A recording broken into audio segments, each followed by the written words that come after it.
لیکن یہ بتاؤ کیا یہ محمد مصطفیٰ اللہ کا سچا نبی؟ اس نے کہا اللہ ہے سچا، اللہ کا سچا نبی۔ اس نے کہا وہ نبی سچا ہے۔ اس نے کہا اچھا یہ وہی محمد الرسول اللہ ہے جن کا ذکر تورات میں؟ نے کہا ہاں بالکل وہی محمد الرسول۔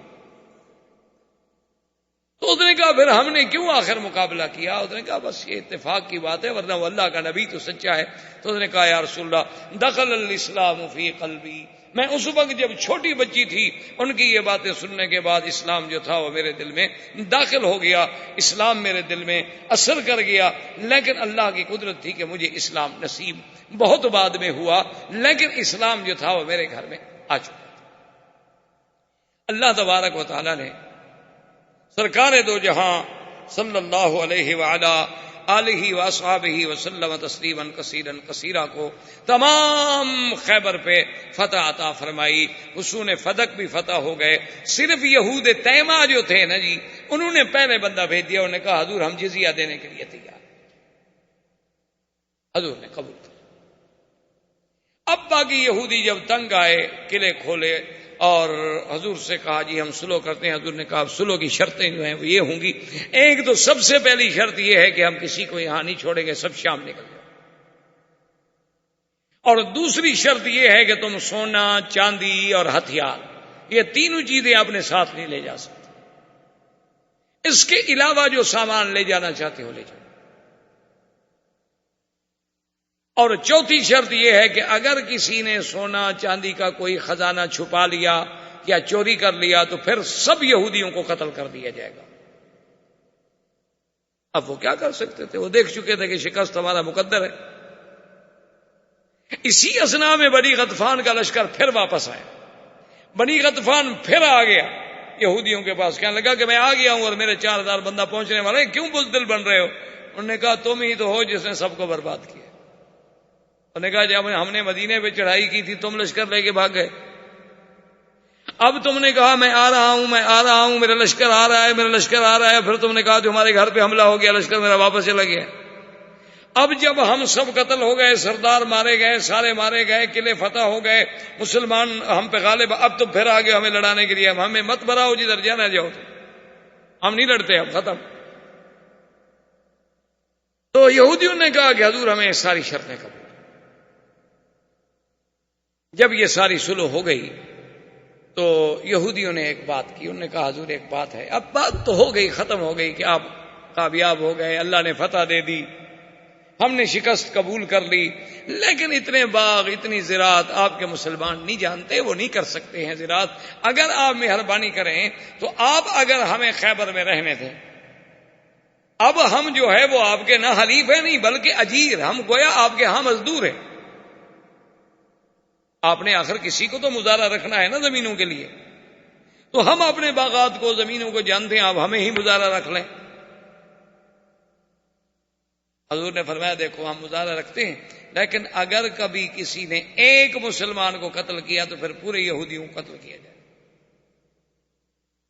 انہوں نے کہا جی یہ شرط ہمیں قبول ہے۔ حضور نے فرمایا ٹھیک ہے، تم زمینیں کاشت کرو، سب کچھ کرو، آدھا پھل تمہارا آدھا مسلمان۔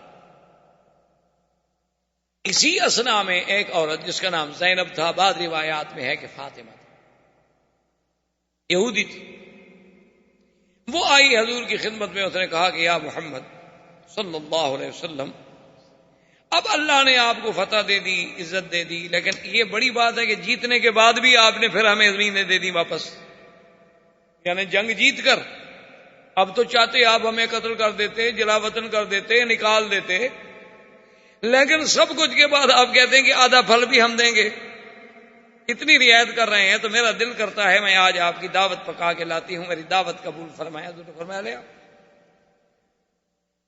اس نے پوچھا کہ حضور صلی اللہ علیہ وسلم کو کیا پسند ہے، تو صحابہ نے بتلایا کہ حضور صلی اللہ علیہ وسلم کو بکرے کا گوشت اور خاص طور پر اس کے اگلے حصے، اگلے جو دو چوڑے ہوتے ہیں وہ زیادہ پسند، اور کتف جو ہے حضور صلی اللہ علیہ وسلم کو پشت جسے کہتے ہیں وہ زیادہ پسند۔ اس نے اس میں زہر ڈالا، گوشت پکایا، اور گوشت پکا کے حضور صلی اللہ علیہ وسلم کے سامنے لے آئی، صحابہ بھی بیٹھے ہوئے تھے۔ حضور پاک نے فرمایا اچھا کھاؤ۔ بشر بن البراء جو تھے انہیں نوالا لیا، حضور پاک نے بھی نوالا لیا، اور اس کے بعد انہوں نے کہا فول کو روکو روکو روکو روکو، انہا مسمومۃ، اس میں زہر ہے، لیکن بشر وہ لقمہ کھا گئے، حضور بھی تھوڑا سا چکھ بیٹھے. حضور نے فرمایا بلاؤ اس کو. بلایا گیا. آپ نے فرمایا اس میں کیا ہے؟ اس نے کہا یا رسول اللہ زہر ہے. لیکن آپ کو کیسے پتا چلا ہے؟ آپ نے فرمایا مجھے اس بکری کے گوشت نے بتلایا ہے کہ لا تاکلنی یا محمد، مجھے مت کھاؤ، انا مسموم، میں زہریلا ہوں. لیکن بشر بیچارے نے چونکہ نوالا نگل لیا تھا، اس پر زہر کا اتنا اثر ہوا کہ اسی وقت ان پہ شلل ہو گیا، ان پہ فلج گر گیا، اور 1 سال کے بعد وہ بیچارے شہید ہو گئے. اور اسی کے جرم میں حضور نے بس اس عورت کو سزائے قتل دی. اسی اسنا میں ایک مسلمان نے آ کر بتایا، اس نے کہا کہ یا رسول اللہ انہوں نے آپ کے ساتھ معاہدہ کیا ہے کہ ہم سونا چاندی جو ہے نہیں چھپائیں گے. وہ ان کا سب سے بڑا سردار جو ہے کنانہ ابن ابی الحقیق، اس نے خود سونا چاندی چھپایا ہوا ہے اپنے قلعے میں، ہمیں نہیں بتلایا. حضور پاک جب گئے، خزانہ ملا، کنانہ ابن ابی الحقیق کو بلایا. اس نے کہا ہاں یا رسول اللہ میں نے غداری کی ہے. آپ نے فرمایا اگر غداری کی ہے تو غدار کی سزا موت ہے. اس کو حضور صلی اللہ علیہ وسلم نے قتل کی سزا جاری کر دی.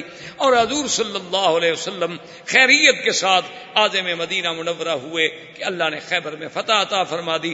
اب مکے والے جو تھے وہ انتظار میں تھے کہ ہمیں پتہ نہیں چل رہا کہ خیبر کا کیا ہوا. ایک آدمی تھا حجاج ابن علات، وہ آیا مسلمان ہو گیا. اس نے کہا حضور میں اسلام تو لے آیا ہوں لیکن میرا بہت سارا پیسہ پھنسا ہوا ہے مکے میں، اگر اجازت ہو تو میں جا کر اپنا پیسہ اپنا مال وغیرہ تو مکے والوں سے وصول کر لوں. حضور نے فرمایا اجازت؟ نے کہا حضور اجازت دے رہے ہیں تو مجھے تو وہاں یہ نہیں بتانا ہوگا کہ میں مسلمان ہو گیا ہوں. میں نے بتا دیا پھر میرا مال کون دیتا ہے؟ اور پھر مجھے کچھ جھوٹ ووٹ بھی بولنا پڑے گا. حضور نے کہا اپنے مال کے لیے، اپنے حق وصول کرنے کے لیے اس قسم کی باتوں کو جھوٹ نہیں کہا جا سکتا، یہ ہیلا ہے، ایک بہانہ ہے. وہ جناب مکے میں پہنچا، مشرکین انتظار میں تھے. ان نے پوچھا کہ ہاں تم آئے ہو خیبر سے، بتلاؤ کیا پیچھے ہے تمہارا؟ انہوں نے کہا خوش ہو جاؤ مکے والو، اسرا محمد مصطفیٰ قید ہو گئے اور خسر مسلمان سب شکست کھا. حضور خود قید ہو گئے، وہ لا رہے ہیں ابھی مکے میں تمہارے حوالے کرنے کے لیے. اور نے کہا جی کمال ہے یار، تم نے تو ایسی خوشخبری ہمیں سنائی ہے نا کہ بس ہم تو کل حفل منائیں گے اور جناب مبارکیں اور دعوتیں اور پارٹیاں اور رقص و سرود شروع ہو گئے. اس نے کہا بابا بات سنو، مہربانی کرو جلدی سے میرا مال واپس کرو، مسلمانوں کو شکست ہو گئی ہے، مدینے میں مال بیچ رہے ہیں، میں جلدی جا کے ان کا مال خریدنا چاہتا ہوں. وہ کہتا ہے کہ جناب جس مال کی مجھے مہینوں میں ملنے کی امید نہیں تھی. انہوں نے کہا تم نے ایسی خوشخبری سنائی ہے، رات لو سارا مال. ایک رات میں سارے پیسے جمع کر کے دے دیے. لیکن حضرت عباس جب وہاں تھے، یہ مکے میں تھے اس وقت، تو ان کو جب یہ پتہ لگا کہ حضور قید ہو گئے، مسلمانوں کی شکست ہو گئی، تو وہ اتنے ان پہ صدمہ ہوا کہ وہ بیچارے چارپائی سے لگ گئے. 3-4 روز کے بعد انہوں نے حجاج ابن علات کے پاس آدمی بھیجا کہ میں بیمار ہوں، مجھے تکلیف ہے، مجھے گھر میں آ کے ملو. حجاج ابن علات جب جا کے گھر میں ملا تو عباس جو ہیں وہ بڑے پریشان ہیں. اور انہوں نے کہا سیدھی سیدھی بات بتاؤ، میرے اوپر تو صدمے کا پہاڑ ٹوٹ پڑا ہے، 1000 اختلافات ہوں، لیکن آخر محمد مدنی قید ہو گئے، آخر حضور کے چچا ہے. اس نے کہا بات سنو، یہ راز رکھو گے؟ سردار ہو، دیکھو بات دل میں رکھنا. اس نے کہا دل میں. انہوں نے کہا میں تو خود مسلمان ہو گیا ہوں، کوئی قید جید نہیں ہوا. وہ تو یہود تباہ برباد ہو گئے، وہ تو سارے قلعوں پر مسلمانوں کے پرچم لگ گئے، مسلمانوں کو فتح ہو گئی. یہود کوئی شام چلے گئے، کوئی جزیہ دینے پہ آ گئے، کوئی وہاں نوکر بن کے کھیتی باڑی کر رہے ہیں، اور حضور خیریت سے مدینے جا رہے ہیں. یہ تو میں نے اپنا مال وصول کرنے کے لیے جھوٹ بولا ہے. اس نے کہا اچھا ٹھیک ہے، چلو بس میں کسی سے بات نہیں کروں گا. اس کے بعد یہ مال لے کے نکل پڑا. اور دوسرے دن یہ خبر سننے کے بعد حضرت عباس تو فوراً ٹھیک ہو گیا. وہ تو ایک نفسیاتی حملہ تھا. خوشی میں آپ نے لباس پہنا، غسل کیا، عطر لگایا، بڑا اچھی پوشاک پہنی اور کعبے کا طواف.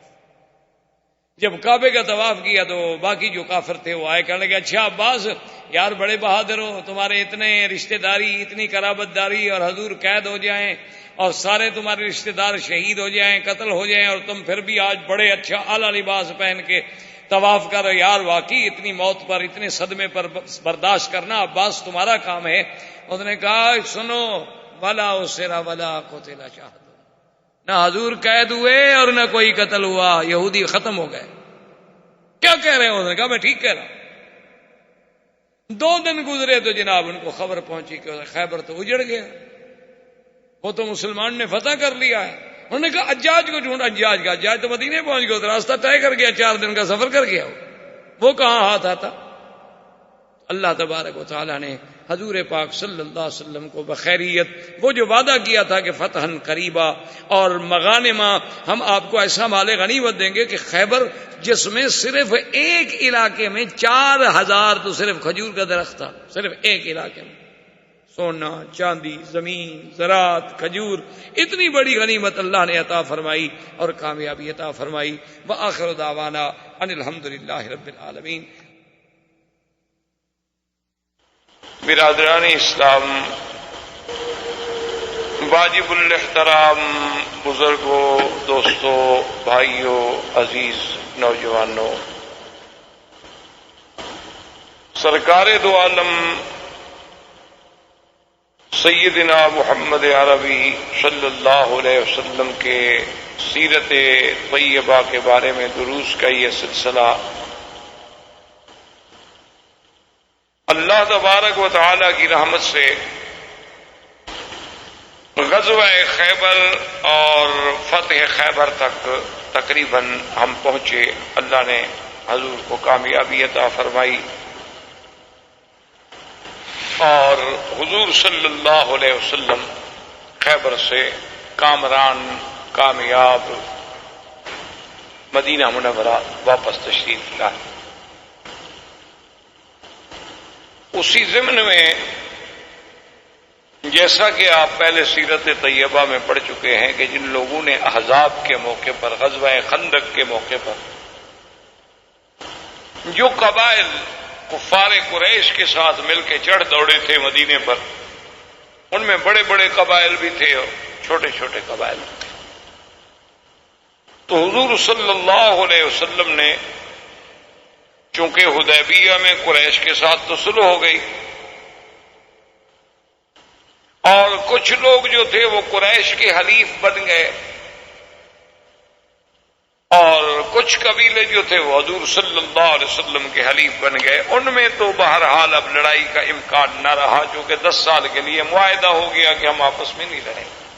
لیکن جو قبائل نہ تو قریش کے حلیف بنے نہ حضور صلی اللہ علیہ وسلم کے حلیف بنے اور انہوں نے احزاب میں شرکت کی تھی، تو ان کو ادب سکھانے کے لیے حضور نے مختلف سرایا پوچھا تاکہ آئندہ کسی قبیلے کو جرأت نہ ہو کہ بھی جب تمہارے ساتھ ہمارا اختلاف ہی نہیں، تمہارے ساتھ ہماری جنگ ہی نہیں ہے، اگر قریش ہمارا مقابلہ کرنا چاہتے ہیں اور تم وہاں سے خام خواہ ان کے ساتھ مل جاتے ہو۔ اس لیے کئی سرایا ہیں، سریہ، معرکہ اور غزوہ۔ غزوہ تو یاد رکھیں ہمیشہ اس کو کہا جاتا ہے کہ جس میں سرکار دو عالم نے صلی اللہ علیہ وسلم نے خود بھی شرکت فرمائی، وہ تو غزوہ۔ اگر آپ نے شرکت نہیں فرمائی اور آپ نے فوج بھیجی، جماعت بھیجی، کسی کو امیر بنایا، تو اس کو سریہ کہتے ہیں یا معرکہ کہتے ہیں، اس کو غزوہ نہیں کہا جاتا۔ کیونکہ بعض چیزیں ہمارے ہاں خاص طور پہ اردو زبان میں جب بعض چیزیں منتقل ہوتی ہیں نا تو ایک غلط العام بن جاتی ہیں، اغلاط العام بن جاتی ہیں کہ وہ ان کے نزدیک ہر جنگ ایک غزوہ ہے۔ اور بعض لفظ تو ایسے اللہ معاف فرمائے، ایسے پڑھے لکھے لوگ بھی عجیب عجیب استعمال کرتے ہیں کہ مثلا اللہ معاف فرمائے کوئی کرکٹ جیت گیا، عجیب معجزہ ہو گیا۔ نعوذ باللہ، معجزہ تو وہ ہوتا ہے جو نبی کے ہاتھ پہ ہو۔ اچھا جی فلاں آدمی نے تقریر کی ہو تو ایسا بات ہو تو بس کمال ہو گیا جی، یہ تو معجزہ کر دکھایا ہے۔ نعوذ باللہ، بھائی معجزہ ایک خاص اصطلاح ہے، جیسے کرامت ایک خاص اصطلاح ہے کہ جو ہمارے خارق عادت اللہ کے حکم سے اذن سے پیغمبر کے ہاتھ پہ ظاہر ہو وہ معجزہ کہلاتا ہے۔ یہ نہیں کہ کسی کے ہاتھ پہ ہو وہ، اگر ولی کے ہاتھ پہ ہو تو معجزہ نہیں ہوتا، وہ کرامت کہلاتا ہے۔ اور اگر کسی عام آدمی کے ہاتھ پہ ہو تو آپ کہیں کہ اچھا جی ہو گیا، اتفاق سے کامیابی حاصل ہو گئی یا ان کی محنت جو ہے وہ رنگ لے آئی، لیکن یہ تو نہیں کہ معجزہ ہو۔ اسی لیے بعض لوگ اس کی غلطی کرتے ہیں تو حضور نے سرایا. اور ایک سریے میں ایک واقعہ پیش آیا. وہ واقعہ بظاہر باعتبار ظاہر ایک چھوٹا تھا لیکن اس کے اندر بہت بڑی حکمت. ایک سریہ جب گیا کافروں کے ساتھ لڑائی ہو رہی تھی تو کافروں میں سے ایک آدمی تھا جس کا نام تھا مرداس. وہ کافر بھی تھا اور گستاخ بھی تھا. وہ بات میں ایسی باتیں کہتا جیسے حضور صلی اللہ علیہ وسلم کی شان میں گستاخی. تو حضرت اسامہ ابن زید نے جب اس کی بات سنی تو جوش میں آئے اور اس کو مارنے کا ارادہ کیا. وہ بھاگ بھی رہا ہے اور نعوذ باللہ باتیں بھی حضور کی شان کے خلاف کر رہا ہے. اور حضرت اسامہ ابن زید بھی پیچھے بھاگ رہے ہیں.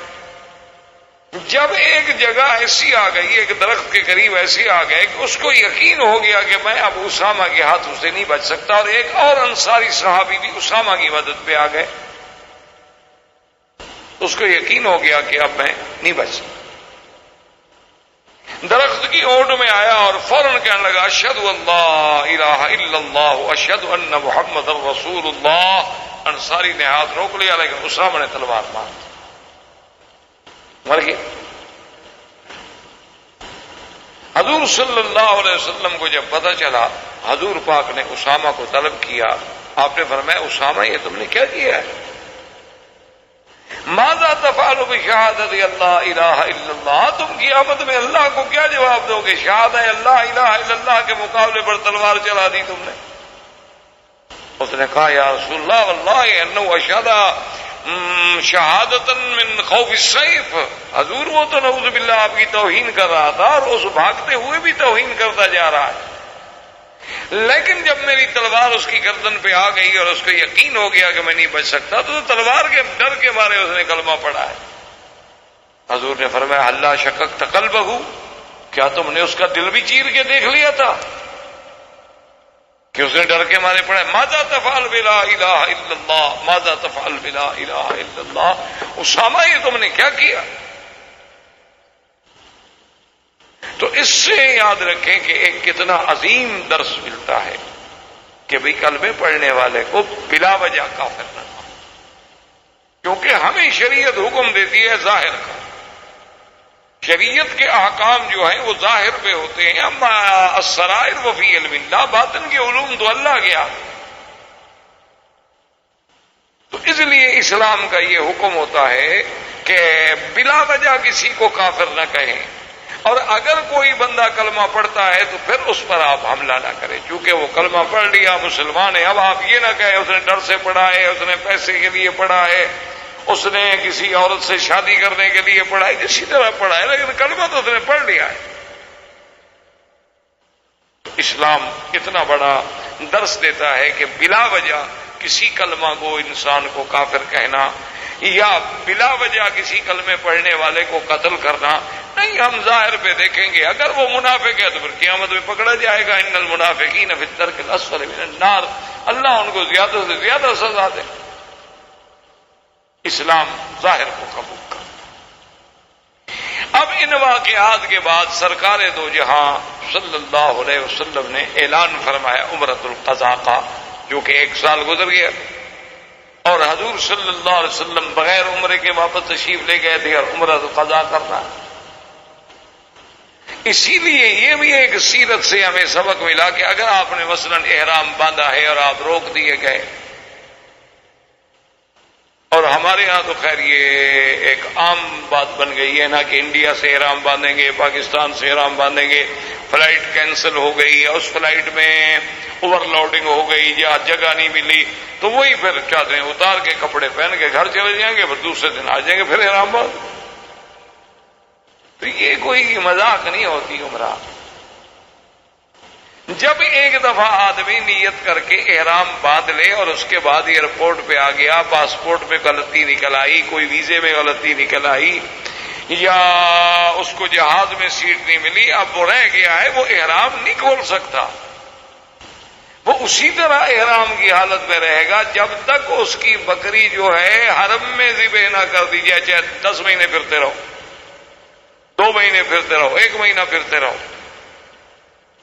وہاں سے وہ انتظام کرے گا، کسی آدمی کو پیسہ بھیجے گا، وہ حرم میں اس کی بکری ذبح کرے گا، اس کو اطلاع دے گا کہ تمہاری دم ذبح ہو گئی، اب وہ سر مڑا کے پھر احرام کھولے گا، اور عمرہ بھی اس کے ذمہ ہو گیا، چونکہ نیت کرنے کے بعد عمرہ واجب ہو گیا تھا، عمرہ بھی اس کو قضا کرنا ہوگا۔ جیسے کہ حضور صلی اللہ علیہ وسلم کو جب کفار قریش نے روک دیا تو آپ نے باقاعدہ اپنا سر مڑایا، احرام کھولا، اور پھر اگلے سال عمرۃ القضاء کا اعلان کیا۔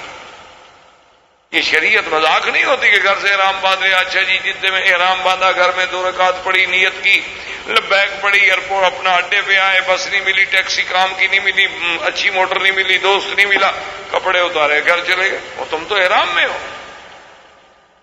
چاہے تم دوسرے کپڑے پہن لو، لیکن احرام سے تب نکلو گے جب تم سر مڈاؤ گے یا بال کٹاؤ، اس کے بغیر تم احرام سے نکل نہیں سکتے۔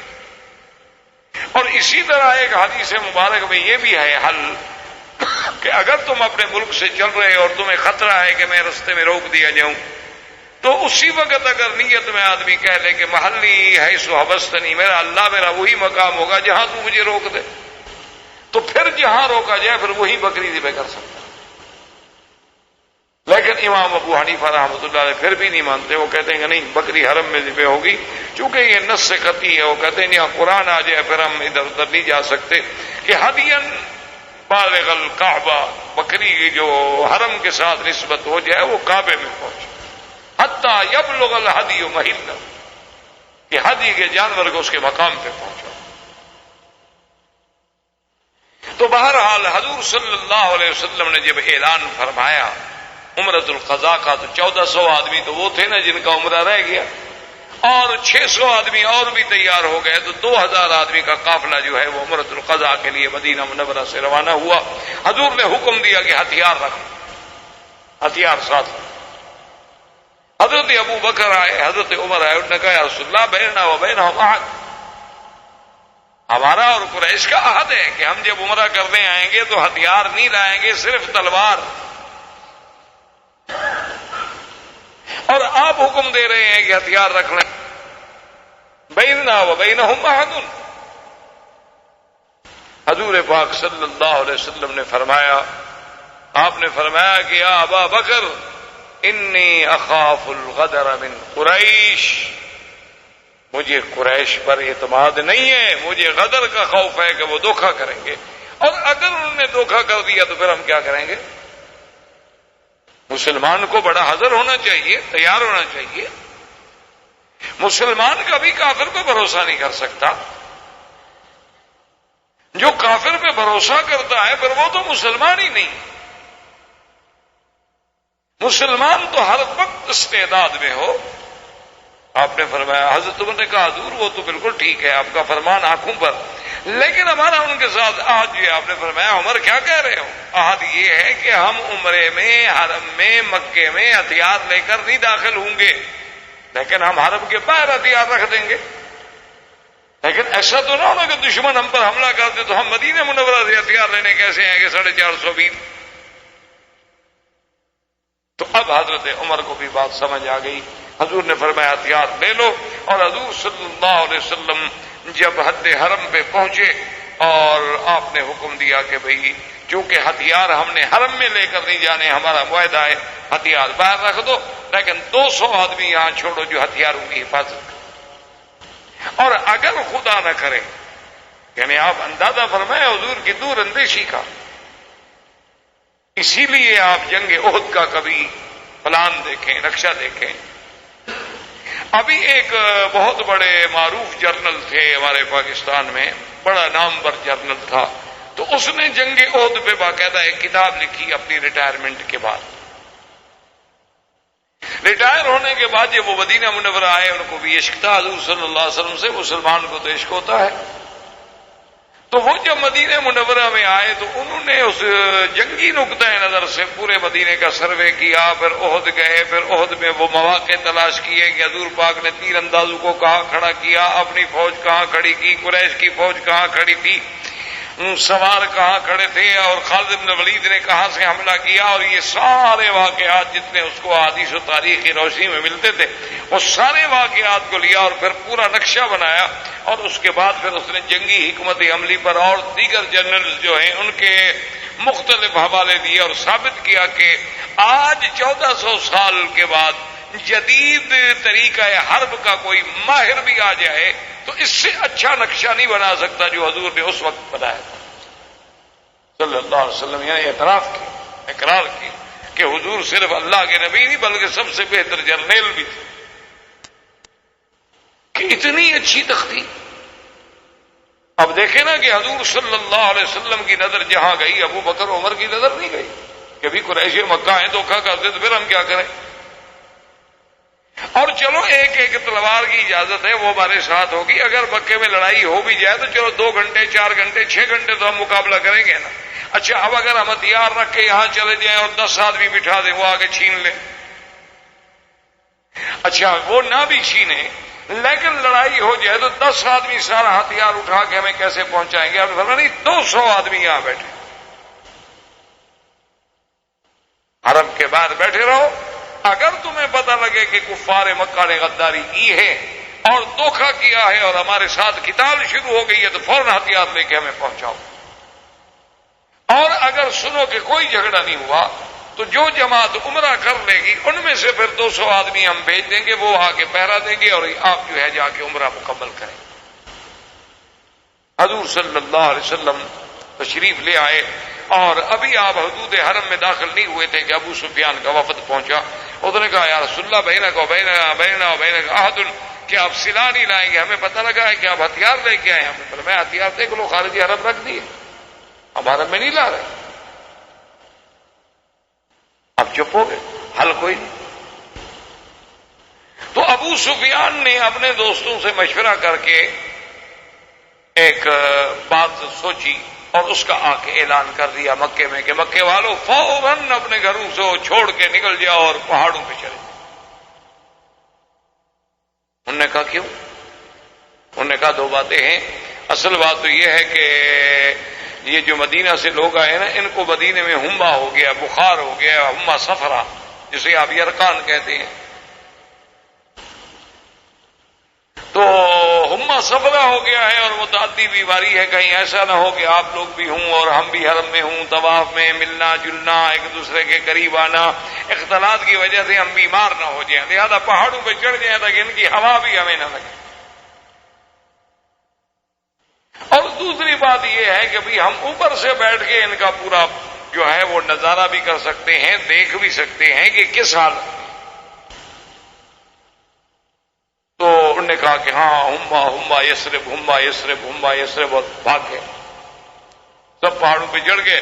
حضور صلی اللہ علیہ وسلم تک بھی یہ بات پہنچی کہ انہوں نے تو یہ مشہور کر دیا ہے کہ ہمیں یرقان ہو گیا۔ حضور نے حکم دیا کہ اچھا اپنے کندھے جو ہیں کپڑا نکالو، استوا کرو اور رمل کرو، اپنی قوت کا اظہار کرو کام کہ ہم کمزور نہیں ہیں، ہمیں کوئی ہما شما نہیں۔ جس آدمی کو یرقان ہوگا وہ اس طرح رمل کر کے پہلوانوں کی طرح 3 چکر لگا سکتا ہے کعبۃ اللہ کے، وہ تو چلے گا تو ہمارا چلے گا۔ اور جب جناب وہ رمل کرنے لگے تو عبداللہ ابن رواحہ جو کہ بہت بڑے شاعر بھی تھے اور بڑی آواز دی تھی اللہ نے، تو انہوں نے جناب رج پڑھنی شروع کی، خلل کفار خلو بن الکفار خلو ان بن الکفار خلو ان سبیلے، اے کافروں کی اولادو ہٹ جاؤ ہمارے راستے سے، ورنہ ہم تم پہ ایسی ضرب ماریں گے کہ ہم تمہاری کھوپڑیاں جو ہیں وہ علیحدہ کر دیں گے اور دوستوں کو دوستوں سے جدا کر دیں گے، ہم کمزور نہیں ہوئے۔ حضرت عمر نے آ کے کہا کہ اپنے رواحہ ماں بے ابن رواحہ تم کیا کر رہے ہو؟ وہ بھائی ہماری ان کے ساتھ سلو ہے، انہوں نے ہمارے لیے حرم خالی کر دیا ہے، ہم طواف کر رہے ہیں، تم پھر جنگ بھڑکانا چاہتے ہو کہ ان کو کوئی شعر سنے، کوئی جذبہ آئے، کوئی جوش آئے، وہ آگے پھر حملہ کر دیں اور اللہ کے حرم میں جنگ ہو جائے، کیا کر رہے ہو تم؟ حضور نے فرمایا کہ اچھا چھوڑو اس بات کو، تم یہ رجز نہ پڑھو بلکہ یہ پڑھو کہ لا الہ الا اللہ وحدہ صدق وعدہ نصر عبدہ اعز جندہ ہزم الاحزاب وحدہ لا شیء قبلہ ولا شیء بعدہ۔ حضور نے فرمایا یہ، اور یہ اس سے زیادہ مؤثر تھی کہ اللہ کی توحید کا اعلان، اور ساتھ یہ کہ لا الہ الا اللہ وحدہ صدق وعدہ، اللہ کا وعدہ سچا ہو گیا، جو نبی کو خواب دکھلایا تھا آج پورا ہو۔ نصر عبدہ، اللہ نے اپنے عبد اپنے پیغمبر کی مدد کی، اعز جندہ، جو اللہ کی فوج ہے اللہ نے ان کو غالب کیا، ہزم الاحزاب، اور اللہ نے احزاب جو 10-10 ہزار کا لشکر لے کر آئے تھے، ہم کو مدینے میں مارنے آئے تھے، آج ہم مکے میں داخل ہو کے طواف کر رہے ہیں۔ اور پھر یہی کلمات پڑھنے جو ہیں صفا پر یا مروہ پر سنت ہو گئے، کیونکہ جو بات حضور صلی اللہ علیہ وسلم آپ کے قول سے یا آپ کے عمل سے یا آپ کے فعل سے ایک دفعہ بھی ثابت ہو جائے سنت کا۔ حضور صلی اللہ علیہ وسلم نے جب عمرہ مکمل فرما لیا، حضور نے حکم دیا کہ جانور سے پہکو، لیکن یہ مسئلہ سمجھ لیں کہ اگر کوئی آدمی آج بھی عمرہ کرنے آئے اور وہ بکری دے تو یہ سنت ہے، واجب نہیں ہو۔ اگر حج تمتع ہو یا حج قران ہو تو پھر جو ہے دم تمتع یا دم قران یا دم شکر وہ تو واجب ہے، اگر نہیں کرے گا تو اور دم دینی ہو۔ لیکن اگر کوئی آدمی عمرے پہ آئے لیکن پھر بھی وہ جانور ساتھ لے آئے یا یہاں آ کے بکری خرید کے 1 2 4 10 بکرے کر دے تو یہ سنت، کیونکہ حضور صلی اللہ علیہ وسلم نے عمرے پر آنے وقت اور عمرے سے فارغ ہوتے ہوئے بھی آپ نے قربانی فرمائی۔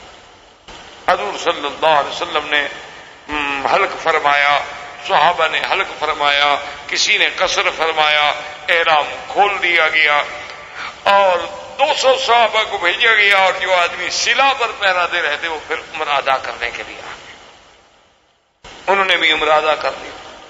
حضور صلی اللہ علیہ وسلم نے پیغام بھیجا ابو سفیان کو کہ ابو سفیان چونکہ تم سردار ہو مکے کے اور ہم مکے میں آئے ہیں، اور حضور 7 سال کے بعد داخل ہوئے تھے مکے میں، کیونکہ اب 7 ہجری آ گئی، تو 7 سال کی جدائی کے بعد آدمی جب اللہ کے کعبے میں آتا ہے تو کعبۃ اللہ کی عظمت کا احساس تو تب ہوتا ہے نا۔ اب چونکہ اللہ کا کعبہ آپ کے ہمارے سامنے الحمدللہ موجود ہے، لہذا ہمارے دل میں وہ احساس نہیں ہے۔ آپ لوگ جب نوکری پر سب سے پہلے دن مکے میں داخل ہوئے تھے تو آپ کے احساسات اور جذبات کیا تھے؟ آپ نے جب سب سے پہلی جا کے نماز پڑھی تھی کعبۃ اللہ میں اور طواف کیا تھا، اس وقت آپ کے جذبات کیا تھے اور آج کیا ہے؟ تو حضور صلی اللہ علیہ وسلم 7 سال کے بعد آئے تھے۔ حضور نے فرمایا ابو سفیان میں چاہتا ہوں کہ میں کعبۃ اللہ کے اندر بھی داخل ہوں، لہذا تم شیبی سے کہو کہ وہ چابی لے آئے اور کعبۃ اللہ کا دروازہ کھولے اور ہم اندر بھی 2 رکعت پڑھ لیں۔ ابو سفیان نے کہا کہ هذا ليس داخل في العهد یا رسول اللہ، حضور پاک یہ آپ کا اور ہمارے معاہدے میں داخل نہیں ہے، ہم نے آپ کو عمرے کی اجازت دی تھی، کعبۃ اللہ کے اندر داخل کرنے کی اجازت تو نہیں دی۔ حضور نے فرمایا عجیب آدمی ہو، بھئی ہم نے عمرہ کر لیا، طواف ہم نے کر لیا، صفا مروہ ہم نے دوڑ لی، صلہ ہمارے پار ہیں، ہر بات بالکل خیریت کے ساتھ جاری، اگر ہم کعبۃ اللہ کے اندر 2 رکعت پڑھ لیں گے تو اس میں معاہدے کی کیا بات ہے؟ اس نے کہا نہیں حضور یہ معاہدے میں شامل ہے۔ حضور نے فرمایا ٹھیک، نہیں دیتے ہو اجازت، ٹھیک۔ حضور نے فرمایا اچھا بلال تم ایسا کرو، یہ کعبے کے اندر تو ہمیں نہیں جانے دیتے، تم کعبے پہ چڑھ جاؤ اور اذان۔ اب بلال بیچارہ کیسے چڑھے، اس کو سیڑھی تھوڑی دے دیں، تو وہ کعبۃ اللہ کو پکڑ کے بلال چڑھ گیا، غلاف، اس نے حجر اسود کے قریب سے غلاف پکڑنا جو شروع کیا نا جی، غلاف کو پکڑتے پکڑتے کعبے کی چھت پہ چڑھ گیا۔ وہاں جا کے جب اذان دی تو اکرمہ نے اذان سنی، ابھی اکرمہ اسلام نہیں لائے تھے، مسلمان نہیں ہوئے تھے، اور یہ ابو جہل کا بیٹا تھا، کہنے لگا الحمدللہ بات اب الحکم، کہنے لگا شکر ہے کہ میرا ابا مر گیا، ورنہ وہ آج اگر ہوتا تو اس کے دل پہ کیا گزرتی کہ ھذا عبد الاسود یعلو علی سطح الکعبۃ یکبر۔ عجیب بات ہے، ہم لوگ یہاں سردار ہیں اور یہ کالا غلام کعبے پہ کھڑے ہو کے اللہ اکبر کر رہا ہے، یہ کیا ہے؟ ہمارے لیے تو مرنے کا مقام ہے کہ تکبیر کے نعرے بلند ہو رہے۔ ابو سفیان کو کیا چھیڑا؟ ابو سفیان نے کہا دیکھو اپنے کعبے میں داخل نہیں ہونے کا، اس سے تو بہتر تھا کہ تم چابی دے دیتے، چلو کعبے کے اندر تو نماز پڑھتے، کعبے کے اندر اذان دیتے تو کوئی سنتا تو نہیں.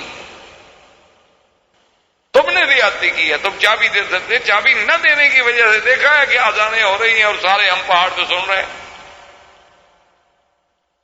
انہوں نے کہا ٹھیک ہے، آخر نماز جو پڑھتے ہیں تو اذانیں تو دینی ہے. خیر بہرحال جب 3 دن گزر گئے، حضور صلی اللہ علیہ وسلم نے ابو سفیان کے پاس پیغام بھیجا کہ اگر تم اجازت دے دو تو میرا دل چاہتا ہے کہ ہم 2 دن اور قیام کریں. اس نے کہا کہ لا، اللہ بیننا و بینکم 3 ایام، ہمارا آپ کا معاہدہ یہ تھا کہ ہم 3 دن کے لیے مکہ آپ کو خالی کر دیں گے. ہمارا نے اپنا وعدہ پورا کر دیا ہے، مزید رہنے کی ہم اجازت نہیں دیتے. ٹھیک، اجازت نہیں دیتے، ہم جا رہے ہیں. حضور صلی اللہ علیہ وسلم نے تیاری فرمائی. اب جب حضور صلی اللہ علیہ وسلم جانے لگے تو صفحاء قریش، ان کو عربی میں کہتے ہیں صفحاء قریش، یعنی ان کے سمجھدار نہیں بلکہ یوں سمجھنے کے لونڈے، نوجوان، ان نوجوانوں کا گینگ جو تھا نا جی، یہ نئے نئے لڑکے ہوتے ہیں نا، حالانکہ بڑے بڑے خاندانوں کے ہوتے ہیں لیکن کام ایسے کرتے ہیں جو عام بے وقوف بھی نہ کریں. یعنی عجیب عجیب جذبات ہوتے ہیں نا لوگ. ابھی آپ نے، میں آج ہی اخبار میں پڑھا تھا، پتہ نہیں کتنی عورتوں کو طلاق ہو گئی کہ کرکٹ وہ ہار گیا وہ جیت گیا. خامد نے کہا کہ اچھا ہوا، بیوی نے کہا تم نے میرے فین کی توہین کر دی ہے، جھگڑا ہوا، نتیجہ طلاق. کرکٹ والے وہاں کھیل رہے ہیں، وہ یہاں گھر پر بات کر کے بیٹھے ہیں دونوں. انا للہ و انا الیہ. تو اس قسم کے لوگ صفحاء کہلاتے ہیں کہ بے وقوف. یہ عقل کی بات تو نہیں ہے نا کہ کرکٹ کوئی کھیلے بھی تم چھوڑ دو. ایک آدمی نے باپ کو مار دیا، باپ آ کے ٹی وی کے سامنے بیٹھ گیا، دیہاتی آدمی تھا. اس نے کہا میں بھی دیکھوں کرکٹ. حالانکہ اس بیچارے کو کیا پتا کہ کرکٹ کیا ہے، جیسے کافر کوئی چال سمجھ نہیں آتی، اسی طرح ان کا یہ کھیل کبھی آپ کو سمجھ آتا ہے. وہ خود ٹیڑھا ہے، کھیل بھی ٹیڑھے ہیں. کوئی ہار کے جیت جاتا ہے، کوئی جیت کے ہار جاتا ہے. یہ رن ریٹ ہے، یہ نمبر ہیں، یہ پوائنٹس ہیں، یہ فلان ہیں، یہ سیمی فائنل ہے، یہ فائنل ہے، یہ کیا ہوگا، کیا چکر ہے. تیری ہر نگاہ میں الجھن، تیری ہر ادا میں بل ہے. انگریز ظالم ہے نا، اس کی تیری ہر نگاہ میں الجھن، تیری ہر ادا میں بل ہے. میری آرزو میں لیکن کوئی پیچ ہے نہ خو. اے مسلمان ہے، سیدھا کھیلنا ہے، آؤ تلوار پکڑو، بات کرو. یہ کون سی بہادری ہے کہ آپ یہاں سے بٹن دبائیں، ریموٹ کنٹرول کے ذریعے میزائل پھینک دیں. یہ بہادر قوم اسی طرح لڑتی ہے. دیکھا نہیں بہادر قوم ویتنام میں کیسے لڑی تھی، کیسے دم دبا کے بھاگی. ان کا 200 سپاہی میدان میں مر جائے نا، یہ تو ملک چھوڑ کے بھاگے. اتنی بزدل ترین قوم. اب یہ تو میرا بھائی کوئی بہادری نہیں نا. ہم یہاں محفوظ بیٹھے ہوئے ہیں اور جناب ہمارے سامنے نقشے بنے ہوئے ہیں اور ہر چیز جو ہے وہ زاویے پہ سیٹ ہے، اور یہاں بیٹھے بیٹھے صاحب نے بٹن دبایا اور یہاں سے ایک میزائل اڑا اور اس نے جا کے وہاں جناب تباہی ڈال دی. او جی ہم جیت گئے. کیا جیت گئے؟ منہ کالا ہو گیا بدبخت. تم چوری جو چھپکے سے وار کرے وہ بھی بہادر ہوتا ہے. ہم نے جناب یہ کر دیا، ہم نے ریڈیو کی بات پکڑ لی، ہم نے ٹی وی کی لہروں سے راستہ لے لیا، ہم نے ٹیلی فون کے ذریعے پکڑ لیا. وہ تم نہیں، بہادری کی بات یہ ہوتی ہے کہ جیسے مبارزت ہوتی تھی کہ سامنے آؤ، آ کے لڑو. اور یقین کریں مسلمان کتنا گیا گزرا ہے، آج بھی کفر اس کے سامنے کھڑے ہو کے نہیں لڑ سکتا. آپ نے دیکھا نہیں 7 لاکھ آدمی 400 مجاہدین سے لڑ رہے ہیں. کوئی عقل ہے یا نہیں؟ سمجھ ہے ایمان سے. ایک بندے کے اوپر ڈنڈا لے کے یوں کھڑے اور پھر بھی لڑ رہے ہیں. یعنی اگر آدمی کو شرم آئے تو ویسے گنگا میں ڈوب جائے کہ یار ہم کس کے، اچھا لڑ کس کے خلاف رہے ہو جی؟ ہمارا ملک ہے، اپنے ملک کے خلاف لڑ رہے ہو. کوئی عقل ہے؟ تم اپنا ڈنڈا لے کے رات گھر لڑنا شروع کر دو بیوی سے، بچوں سے، تو کوئی کیا کہے گا؟ کہیں کہ بھی اس کو مینٹل ہاسپٹل میں شہار بھیجوتا ہے، پاگل ہو گیا ہے. آدمی دشمن سے لڑتا ہے، اگر اس کو اپنا ملک کہتے ہو تو پھر لڑائی بند، اور لڑائی کرتے ہو تو پھر سیدھی بات کرو کہ ہمارا ملک نہیں ہے. لیکن کفر کی باتیں یہ آپ کو سمجھ نہیں آئیں گی، اس وقت آئیں گی جب اللہ نور ایمان سے سینے روشن کر دیں گے، جب آپ صرف قرآن و سنت کی روشنی میں سوچیں گے، یہ نہیں سوچیں گے کہ یہ انڈین ہے، یہ پاکستانی ہے، یہ سندھی ہے، یہ نہیں، ایک بات سوچیں گے کہ یہ مسلمان ہے اور یہ کافر ہے۔ تو بہرحال حضور صلی اللہ علیہ وسلم جب آپ واپس آ رہے تو صفحہ قریش نے کیا کہا، انہوں نے کہا نوجوان جناب چھوکرے ان کے اکٹھے ہو گئے، انہوں نے کہا ہم موقع اٹھائیں، ہم حملہ کر دیں حضور صلی اللہ علیہ وسلم پر۔ صفحہ قریش اکٹھے ہو کے جناب آئے، حضور کو پتہ لگا، حضور نے فرمایا صحابہ کو ان کو اعلان کرو، ان کو کہو لڑنا ہے تو صبر کرو، حرم سے ہمیں نکلنے دو، لڑو، لڑنا ہے تو آؤ کھل کر لڑو، یہ کیا بات ہوئی کہ تم چوری چھپے ہمارے ساتھ لڑنا چاہتے ہو؟ یہ کوئی بات ہے؟ بڑے بہادر بنے پھرتے ہو، لڑنے کا شوق ہے، ہم حاضر ہیں، ہمیں صرف حرم سے باہر جانے دو، کیونکہ ہمارا معاہدہ ہے کہ حرم میں ہم نہیں لڑیں۔ اب جب حضور حرم سے باہر آئے ان کو پتہ لگا کہ ہتھیار موجود ہے، حضور نے صحابہ نے سلاح اٹھا لی اور بھاگے، وہ تو ایسے تھے پاگل، وہ تو آئے تھے اپنے نمبر بنانے کے لیے۔ حضور صلی اللہ علیہ وسلم خیریت کے ساتھ مدینہ منورہ تشریف لے آئے۔ اب جناب حضور پاک نے جہاں جہاں سرایا بھیجے تھے نا جی، اس کے ساتھ دیکھیں ایک عظیم خطہ دیکھیں، اس لیے پوری دنیا یہ تسلیم کرتی ہے کہ سب سے بڑا انقلابی بھی اگر کوئی ہے تو وہ محمد رسول اللہ۔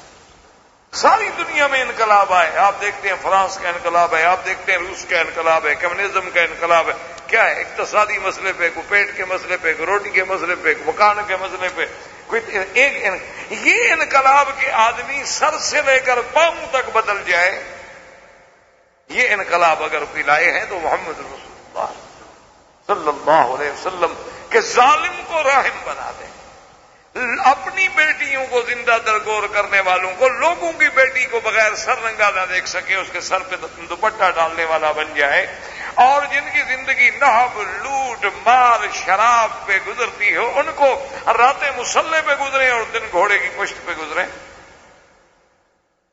یہ انقلاب جو حضور لائے ہیں، ایسا انقلاب تو دنیا اس کی کوئی مثال نہیں پیش۔ سب سے بڑا لیڈر، سب سے بڑا انقلابی، سب سے بڑے جرنیل، سب سے بڑی رحمت، سب سے بڑا رسول، امام الانبیاء، سید الرسل، خاتم النبیین صلی اللہ علیہ وسلم۔ آپ کی زندگی کا کوئی پہلو نہیں، گھر میں نظر ڈالیں گے تو آپ کو عظیم شوہر، عظیم باپ، اسی طرح آپ دیکھیں گے حتیٰ کہ بکریاں چرانے میں بھی دیکھیں تو آپ جیسا رائی آپ کو نہیں ملے گا، یعنی آپ کی زندگی کے کسی پہلو کو دیکھیں۔ اب حضور نے حکم دیا کہ بھائی صحابہ میں سے کچھ لوگ تیار ہوں اور بادشاہوں کو خط دیں۔ اب آپ ذرا ذہن میں رکھیں کہ اللہ نے جو فرمایا تھا کہ انا فتحنا لک فتحا مبینا، اب حدیبیہ کی کتنی بڑی فتح ہے کہ ذرا دشمن کے ساتھ 10 سال کے لیے معاہدہ ہو گیا نا، ادھر سے تو ہم مطمئن ہیں نا، باقی کام تو کریں نا۔ حضور صلی اللہ علیہ وسلم نے دہیہ کلبی، ایک صحابی تھے اور اتنے خوبصورت تھے، اتنے خوبصورت تھے کہ ہماری تو عورتیں پردہ نہیں کرتی، وہ مرد ہو کے پردہ کرتے تھے کہ کوئی عورت میرے جمال کے فتنے میں مبتلا نہ ہو۔ ہماری تو خیر عورتیں بیچاری پردہ نہیں کرتی، پردہ کس سے کریں؟ ویسے وہ بھی سچی ہیں، کیونکہ خامد عورت میں فرق تو رہا کوئی نہیں، پردہ بیچاری کس سے کرے؟ پردہ کیا جاتا ہے مرد سے، مرد رہے نہیں۔ تو 12 عورت بھی حق پر ہے، اس کا بھی حق بنتا ہے، آخر کس سے پردہ کرے؟ یعنی اب آدمی دیکھے نا جی، جب شکل ملتی ہو، ہر چیز ملتی ہو تو کس سے پردہ کرے؟ اس لیے آپ دیکھیں کہ کوئی مولوی آئے نا، پھر آپ کی بیوی جو پردہ نہیں کرتی وہ بھی کرتی ہے پردہ، اس لیے وہ دیکھتی ہیں اس کی داڑھی ہے تو مرد ہے، اس سے تو پردہ ضروری ہے۔ آپ شرط لگا لیں، جو عورتیں پردہ نہ کرنے والی ہوں نا، چلو آپ میرے ساتھ جائیں، ہم جہاں سے گزریں گے وہ مولوی وکی جا رہا ہے ایسے کرو، یا ہم سے نفرت ہے کہ بوڑھا آئے مولوی، اللہ عالم، ہم تو سمجھتے ہیں کہ حیا ہے، ہم تو سمجھتے ہیں کہ پھر بھی علم کا کچھ نہ کچھ حیا، کہ چلو اتنا شرم تو ہے نا کہ ایک مولوی جا رہا ہے، اس کے سامنے تو کم از کم ہم شریعت کا مذاق نہ اڑائیں۔ یہ بھی میں سمجھتا ہوں ایک بڑی اچھی بات، ایک مثبت سوچ، کسی وقت بھی اس سے اللہ پاک راضی ہو سکتا۔ حضور نے حضرت دہیہ کلبی رضی اللہ تعالی عنہ کو بھیجا کہ تم جاؤ ہرقل کے پاس، اس وقت سپر پاور جو تھی وہ روم تھی نا، ایک روم اور ایک فارس، یہ سپر پاور تھی. اور روم جو تھا اس کا بادشاہ ہرقل کہلاتا تھا، اور کسرا جو تھا اس کے لوگ جو ہے وہ فارس کہلاتے. سرکار دو جہاں صلی اللہ علیہ وسلم نے دہیہ قلبی کو بھیجا اور خط، اور وہ خط کیا تھا؟ من محمد الرسول اللہ رب العالمین الى ہرقل عظیم الروم والسلام علی من اتبع الہدی اسلم تسلم یؤتک اللہ اجرک مرتین. حضور نے خط لکھا، یہ خط محمد رسول اللہ کی طرف سے ہے، اور ہرقل عظیم الروم جو بادشاہ ہے روم کا بڑا، اس کو سلام تو اس پہ ہے جس نے اللہ کی ہدایت کو مانا ہے، کیونکہ کافر کو آپ سلام علیکم تو نہیں کہہ سکتے. اور اس کے بعد حضور نے دعوت دی کہ بادشاہ سلامت اسلام لے آؤ، اگر تم اسلام لے آؤ گے تو اللہ تو تمہیں 2 اجر دیں گے، چونکہ تم اہل کتاب ہو، عیسائی ہو. ایک تمہیں اس دین کا اجر ملے گا اور ایک دین محمد مصطفیٰ صلی اللہ علیہ وسلم کا اجر ملے گا. اور اگر تم اسلام نہ لے آئے فإن علیک اسم الرجسین، پھر جتنی قوم تیرے ماتحت ہے ان کے اسلام نہ لانے کا گناہ بھی تم پہ ہوگا.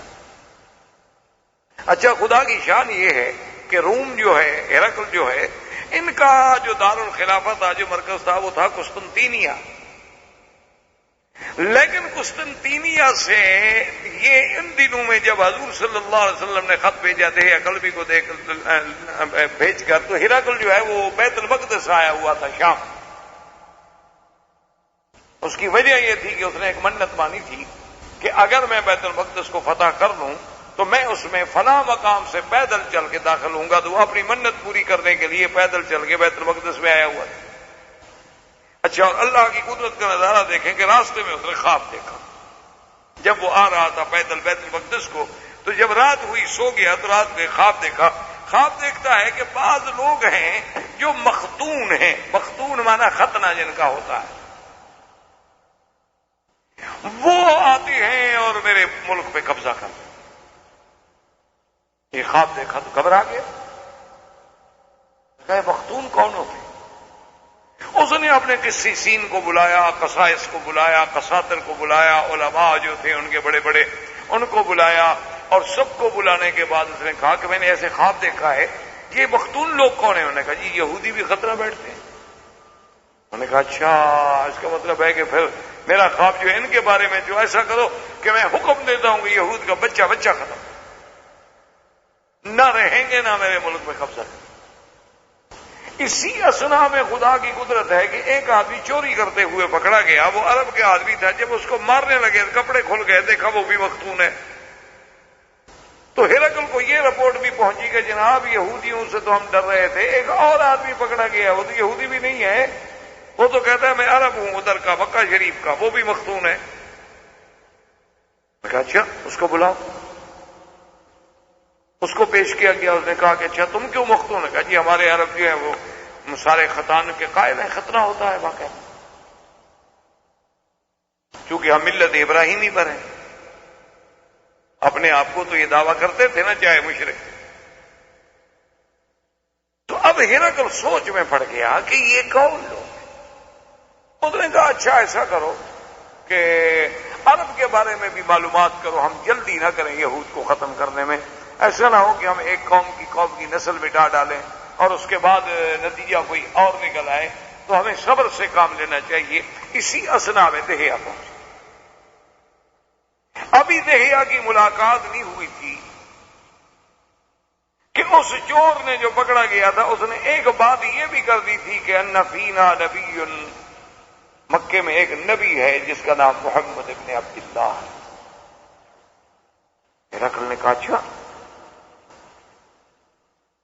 ہرقل چونکہ پڑھا لکھا آدمی تھا، اہل کتاب تھا، بادشاہ تھا، مطالعہ تھا انجیل کا، بائبل کا، کتابوں کا. اس نے پڑھا تھا کہ یہ زمانہ ہے ایک نبی پیدا ہوگا. اس نے کہا اچھا ایسا کرو کہ شام میں پتہ کرو کہ مکے کے لوگ آتے ہیں تجارت کرنے کے لیے. شام کوئی آدمی، مکے کا کوئی وفد، کوئی ڈیلیگیشن آیا ہوا ہو تجارتی، تو پتہ کیا گیا تو ابو سفیان کا وفد آیا ہوا تھا، تو ان کو لے کر ہرقل کے پیش کر دیا گیا۔ ہرقل نے اپنے سارے قسیسین کو بٹھایا، ابو سفیان آ گیا، ملا، اس نے پوچھا کہ اچھا میں نے سنا ہے کہ مکہ میں مکرمہ میں ایک نبی پیدا ہوئے ہیں، آپ نے بھی سنا ہے؟ ہاں جی۔ کیا نام ہے؟ اس نے کہا محمد ابن عبداللہ۔ ہرقل نے کہا کہ ایکم اقرب نسبا الی محمد صلی اللہ علیہ وسلم، تم لوگ جو آئے ہو وفد ڈیلیگیشن تجارت کا، تم سب میں کون آدمی ہے جو نسب کے اعتبار سے زیادہ قریب ہو محمد رسول اللہ؟ ابو سفیان نے کہا انا۔ اس نے کہا ہرقل میں ہوں، میں حضور کا قریبی رشتے دار ہوں، 5ویں جد میں میرا اور آپ کا دادا ایک ہے، جد خامس میں ہم مشترک ہیں۔ اس نے کہا اچھا ابو سفیان، پھر جو بات میں تم سے پوچھتا جاؤں وہ مجھے بتاؤ، ایک تو بتاؤ نام کیا؟ اس نے کہا محمد ابن عبد۔ اس نے کہا کبھی آپ کا نبوت کے دعویٰ کرنے سے پہلے آپ نے کبھی کسی بات میں جھوٹ بولا؟ ابو سفیان نے کہا کہ نہیں۔ کوئی معاہدہ کرے، وعدہ کرے، عہد کرے تو پورا کرتا ہے یا توڑ دیتا ہے؟ ابو سفیان نے کہا میں نے سوچا موقع تو ہے کوئی جھوٹ بولوں، لیکن میں نے سوچا کہ پھر قیامت تک عرب میں آر رہے گی کہ ابو سفیان نے سردار ہو کے جھوٹ بولا تھا، ورنہ میرا دل چاہتا تھا کہ میں حضور کے خلاف کوئی بات جھوٹ بول دوں۔ آج تو مسلمان جھوٹ بولتے ہوئے فخر کرتا ہے نا، بلکہ جو جتنا بڑا جھوٹا ہو اتنا بڑا سیاسی لیڈر بن سکتا ہے۔ لیڈر بننے کے لیے آج خصوصیات میں ایک خصوصیت یہ بھی شمار ہوتی ہے کہ وہ جھوٹ کتنا بڑا بول سکتا ہے اور کتنے بہتر انداز میں بول سکتا ہے۔ یہ کافر ہے، وہ کہتا ہے میں نے سوچا کہ جھوٹ بولوں، مجھے موقع ہے جھوٹ بولنے کا، اور مجھے یہ بھی پتا تھا کہ جتنے آدمی کھڑے ہیں اگر میں نے جھوٹ بولا تو یہ بھی میری توہین یا تردید نہیں کریں گے، جانتے ہیں کہ میں سردار ہوں، لیکن خفت آر، میں ڈر گیا کہ یار میرے خاندان پر ایک بٹا لگ جائے گا کہ ابو سفیان نے چلو حضور کے ساتھ دشمنی تھی لیکن دشمن پہ جھوٹ کیوں بولا؟ تو اس نے کہا اچھا کبھی معاہدہ؟ اس نے کہا جی بات یہ ہے کہ معاہدہ ابھی ہمارا ہوا ہے، 1-2 سال گزرے ہیں، حضور صلی اللہ علیہ وسلم 10 سال کا معاہدہ ہے، پتہ نہیں پورا کرتے ہیں کہ نہیں کرتے۔ لیکن ابو سفیان کہتے ہیں واللہ خدا کی قسم میں سمجھتا ہوں میں یہ بھی جھوٹ بولا، مجھے یقین تھا کہ حضور اپنا وعدہ پورا کریں، وعدہ پورا کریں گے، حضور صلی اللہ علیہ وسلم کبھی وعدے میں خیانت نہیں کر سکتے۔ اس نے اس کے بعد پوچھا اچھا یہ بتاؤ کہ حضور صلی اللہ علیہ وسلم کے ماننے والے جو ہیں وہ بڑے لوگ ہیں یا غریب لوگ ہیں؟ انہوں نے کہا نہیں جی کیا پوچھتے ہیں، عبید اماء علفاؤنا، عبیدنا اماؤنا ضعفاؤنا، بالکل غریب لوگ ہیں، پر 1-2 آدمی ہیں کچھ، باقی تو سب غریب ہیں۔ ہرقل نے کہا ہاں ہم اتباع الرسل، اگر اس کی اتباع کرنے والے غریب ہیں تو پھر وہ نبی ہے، کیونکہ حق کی اتباع کبھی سرمایہ دار نہیں کرتا ہے جلدی سے، حق کی اتباع ہمیشہ نصیب ہی غریبوں کو ہے۔ اور اس کے بعد اس نے اور سوالات کیے، کرتا گیا، جب سارے سوالات ختم ہو گئے تو کہنے لگا ابو سفیان واللہ لو کنت فی موضعہ لغسلت قدما، خدا کی قسم آج اگر میں اس جگہ ہوتا جہاں محمد مصطفیٰ ہیں تو میں آپ کے پاؤں دھو کے پی لیتا۔ وہ سچا نبی، سارے حیران ہو گئے، ابو سفیان حیران ہو گیا، اس نے کہا اچھا جاؤ تم۔ جب باہر نکلا تو کہنے لگا ظہر امر ابی کبشا، اپنے ساتھیوں سے کہنے لگا یار سنو محمد مدنی کی بات کہاں جا پہنچی، ہم تو ادھر ادھر کی بات کر رہے تھے، دیکھو سپر پاور کا جو سب سے بڑا بادشاہ ہے، روم کا بادشاہ، وہ کہاں پر ہے، وہ کہتا ہے میں ان کے پاؤں دھو کے پیوں گا۔ یار اب تو بات بڑھتی جا رہی ہے۔ تو خیر دہی آ گئے، دہیا نے آ کے جب خط دیا تو جب ہرقل نے خط پڑھا حضور خط رونے لگے۔ اس نے کہا دہیا ایک بات کرو، میں آخر بادشاہ ہوں، اتنا جلدی میں کوئی فیصلہ نہیں کر سکتا، تم کساتر ہمارا جو سب سے بڑا عالم ہے نا اس کے پاس یہ خط لے کر جاؤ، اس کو پوچھو کہ ہرقل کہتا ہے تمہاری کیا رائے ہے۔ جب کساتر کے پاس خط لے کر گئے، اس نے جب خط پڑھا تو اس نے کہا اشہد ان لا الہ الا اللہ واشہد ان محمد الرسول اللہ، میں تو بھائی اسلام لے آیا، میں تو مانتا ہوں سچا نبی۔ اب ان کا سب سے بڑا آدمی جو تھا وہ مسلمان ہو گیا۔ اس نے اپنے باقی علماء کو بلایا، اس نے کہا دیکھو میں اسلام لا چکا ہوں، اسلام قبول کرو۔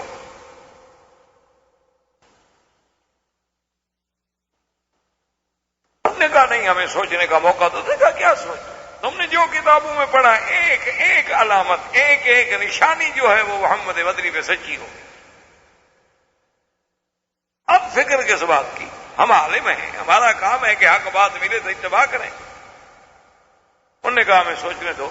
دوسرے دن ہرقل نے سب قسیسین کو بلایا، قساطرہ کو بلایا، سب کو بلا کے، اور آپ جو ہے اس نے بڑا اہتمام کیا، ایک مقام تھا، مسجد تھی، اور بڑے پیرے کے ساتھ کھڑا ہوا اور وہاں سے آ کے ظاہر ہوا۔ اس نے کہا کہ دیکھو تم علماء ہو، اور دروازے محل کے بند کرا دیے۔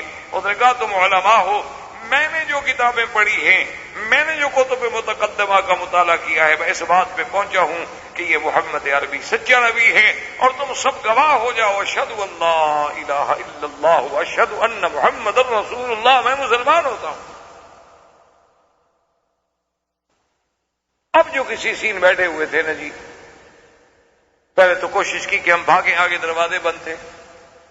انہوں نے کہا کہ واللہ لا نترک دین المسیح، ہم حضرت عیسیٰ کا دین نہیں چھوڑ سکتے۔ اور اسی اثناء میں انہوں نے اپنا جو بڑا عالم تھا نا، جو پہلے کلمہ پڑھ چکا تھا، اس کو بھی قتل کر دیا۔ جب ہرقل نے دیکھا کہ یہ تو اتنے شدید ہے کہ انہوں نے اتنے بڑے عالم کو مار دیا، تو یہ بادشاہ کو کب چھوڑے گا؟ تو اس نے کہا یار تم بے وقوف ہو، میں تو تمہارا امتحان لینے کے لیے کلمہ پڑھ رہا تھا، میں مسلمان تھوڑا ہو گیا ہوں، میں تو دیکھنا چاہتا تھا کہ تم اپنے دین پہ کتنے پکے ہو۔ بڑے خوش ہو گئے۔ اس کے بعد دروازہ کھل گیا، واپس چلے گئے، اور اس کے بعد اس نے دہیا کو بلایا۔ اس نے کہا کہ دیکھو بات یہ ہے کہ میری طرف سے حضور کو یہ بتا دینا کہ میں نے کلمہ پڑھا ہے، اشہد ان لا الہ الا اللہ اشہد ان محمد رسول اللہ، اور ہدایہ دیے اور بڑی بڑی قیمتی چیزیں دیں، اور حضرت دہیا کو بڑی عزت کے ساتھ روانہ کیا۔ سرکار دو جہاں کے بعد جب دہیا آئے، ساری بات سنائی، آپ نے فرمایا کذب اللہ، اس اللہ کے دشمن نے جھوٹ بولا، اسلام نہیں لایا۔ اس کا دل تھا کہ میں اسلام لے آؤں، لیکن اپنے اقتدار کو بچانے کے لیے مرتد ہو گیا، بدبخت، کوئی اس کا اسلام۔ اسی اثناء میں حضور صلی اللہ علیہ وسلم نے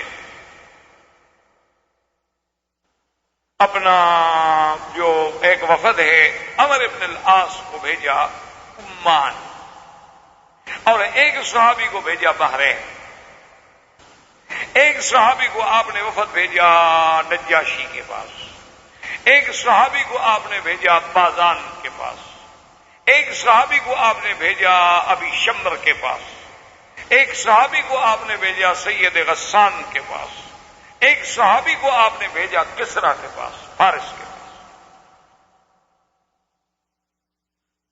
لیکن یہ وہ کسرا ہے کہ جب حضور کا خط آیا نا، خط پڑھنے لگے کہ من محمد رسول اللہ الى کسرا عظیم فارس، اس نے کہا اچھا قدم اسمہ علی اسمی، آپ نے اپنا نام پہلے لکھا اور میرا نام بعد میں لکھا ہے، اس سے میں خط پڑھ۔ اس کہا جاؤ، میں نہیں مانتا۔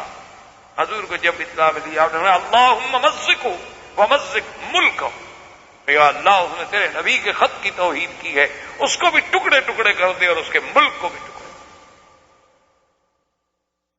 اور اللہ نے پھر ایسا ٹکڑے کیا کہ تاریخ اٹھا کے دیکھیں کہ پھر امان ہی ملی، ٹکڑے ٹکڑے ہو گیا کس طرح۔ عمان میں جب پہنچے حضرت عمر بن العاص، عمر بن العاص بڑے ذہین آدمی، حالانکہ 5 مہینے ہوئے مسلمان ہوئے، کوئی لمبا عرصہ نہیں ہوا، لیکن آدمی بڑے مدبر۔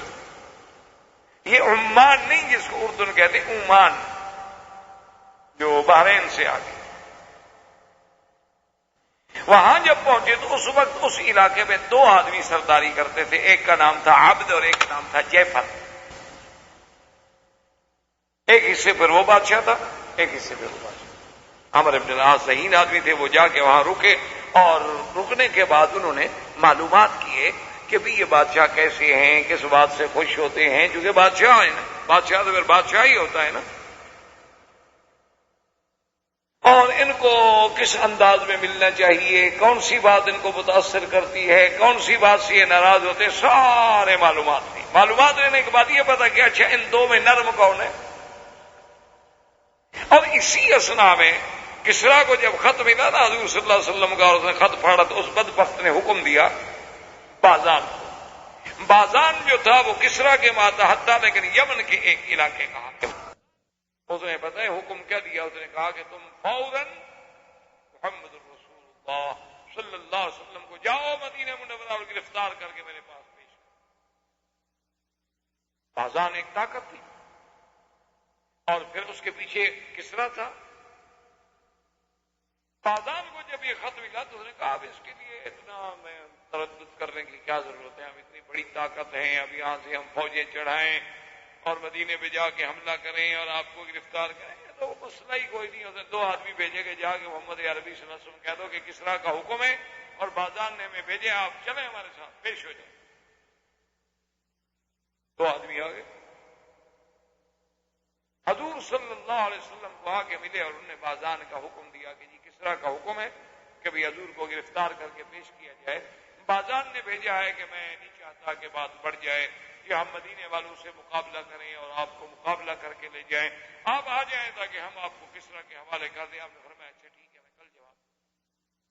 اور کسریٰ بھی اس وقت رب کہلاتا تھا، جیسے فرعون کہتا تھا انا ربکم الاعلی، اسی طرح کسریٰ کے جو بادشاہ تھے وہ بھی اپنے آپ کو رب کہلاتے تھے۔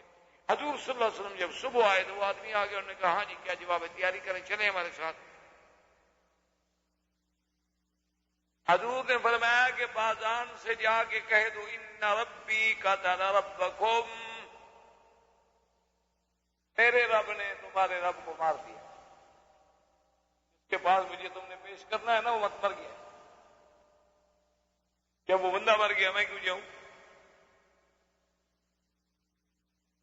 کہا جی یہ کیسے ہو سکتا ہے، کسریٰ کی بات آپ کو کیسے یہاں کیسے پہنچ گئی، کل تو آپ نے یہ نہیں بتائی۔ کہا میں نے بتائی، میں نے بتا دیا ہے، جا کے بازان کو کہہ دو بس۔ وہ 2 آدمی واپس چلے گئے، انہوں نے آ کے بازان کو خبر کی، انہوں نے کہا کہ جی ہم واپس آ گئے۔ جب وہاں گئے تو حضور نے فرمایا کہ ان ربی قتل ربکم، میرے رب نے تمہارے رب کو قتل کر دیا، جب تمہارا رب تمہارا بادشاہی قتل ہو گیا تو میں کس کے پاس جاؤں؟ کیسے ہو سکتا ہے، کسریٰ کو کون مار سکتا ہے، کسریٰ عظیم و فارس۔